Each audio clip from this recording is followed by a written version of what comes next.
And King Astyages was gathered to his fathers, and Cyrus of Persia received his kingdom. And Daniel conversed with the king, and was honored above all his friends. Now the Babylonians had an idol called Bel, and there were spent upon him every day 12 great measures of fine flour, and 40 sheep, and 6 vessels of wine. And the king worshipped it, and went daily to adore it. But Daniel worshipped his own God. And the king said unto him, Why dost thou not worship Bel? Who answered and said, Because I may not worship idols made with hands, but the living God, who hath created the heaven and the earth, and hath sovereignty over all flesh. Then said the king unto him, Thinkest thou not that Bel is a living God? Seest not how much he eateth and drinketh every day? Then Daniel smiled and said, O king, be not deceived, for this is but clay within and brass without, and did never eat or drink anything. So the king was wroth, and called for his priest, and said unto them, If ye tell me not who this is that devoureth these expenses, ye shall die. But if ye can certify me that Bel devoureth them, then Daniel shall die. For he hath spoken blasphemy against Bel. And Daniel said unto the king, Let it be according to thy word. Now the priests of Bel were 70, beside their wives and children. And the king went with Daniel into the temple of Bel. So Bel's priest said, Lo, we go out. But thou, O king, set on the meat, and make ready the wine, and shut the door fast, and seal it with thine own signet.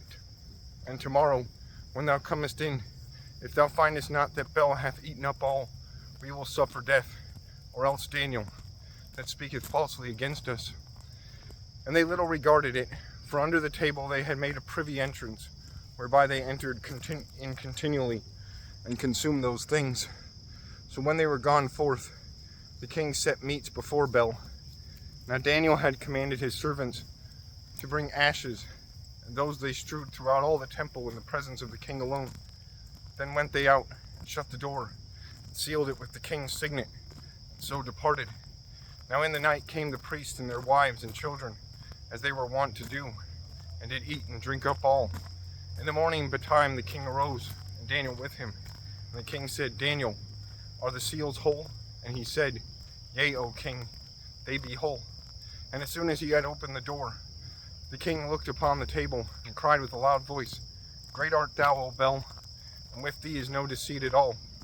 Then laughed Daniel, and held the king that he should not go in, and said, Behold now the pavement, and mark well whose footsteps are these. And the king said, I see the footsteps of men, women, and children. And then the king was angry, and took the priests with their wives and children, who shewed him the privy doors, where they came in, and consumed such things as were upon the table.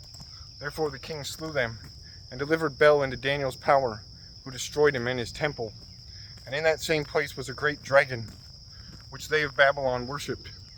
And the king said unto Daniel, Wilt thou also say that this is of brass? Lo, he liveth, he eateth and drinketh. Thou canst not say that he is no living God. Therefore worship him. Then said Daniel unto the king, I will worship the Lord my God, for he is the living God. But give me leave, O king, and I shall slay this dragon without sword or staff. The king said, I give thee leave. Then Daniel took pitch and fat and hair, and did seethe them together, and made lumps thereof. This he put in the dragon's mouth, and so the dragon burst in sunder. And Daniel said, Lo, these are the gods ye worship. When they of Babylon heard that, they took great indignation, and conspired against the king, saying, The king is become a Jew, and he hath destroyed Bel.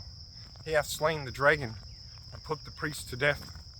So they came to the king and said, Deliver us Daniel, or else we will destroy thee and thine house.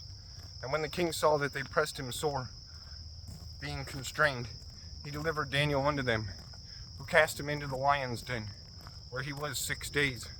And in the den there were 7 lions, and they had given them every day 2 carcasses and 2 sheep, which then were not given to them, to the intent they might devour Daniel. Now there was in Jewry a prophet called Habakkuk, who had made pottage, and had broken bread in a bowl, and was going into the field for to bring in the reapers. But the angel of the Lord said unto Habakkuk, Go carry the dinners Go carry the dinner that thou hast into Babylon unto Daniel, who is in the lion's den. And Habakkuk said, Lord, I never saw Babylon, neither do I know where the den is. Then the angel of the Lord took him by the crown, and bare him by the hair of his head, and through the vehemency of his spirit set him in Babylon over the den. And Habakkuk cried, saying, O Daniel, Daniel, take the dinner which God hath sent thee. And Daniel said, Thou hast remembered me, O God, neither hast thou forsaken them that seek thee and love thee. So Daniel arose and did eat. And the angel of the Lord set Habakkuk in his own place again immediately. Upon the 7th day the king went to bewail Daniel. And when he came to the den, he looked in, and behold, Daniel was sitting. Then cried the king with a loud voice, saying, Great art, Lord God of Daniel, and there is none other beside thee. And he drew him out, and cast those that were the cause of his destruction into the den, and they were devoured in a moment before his face.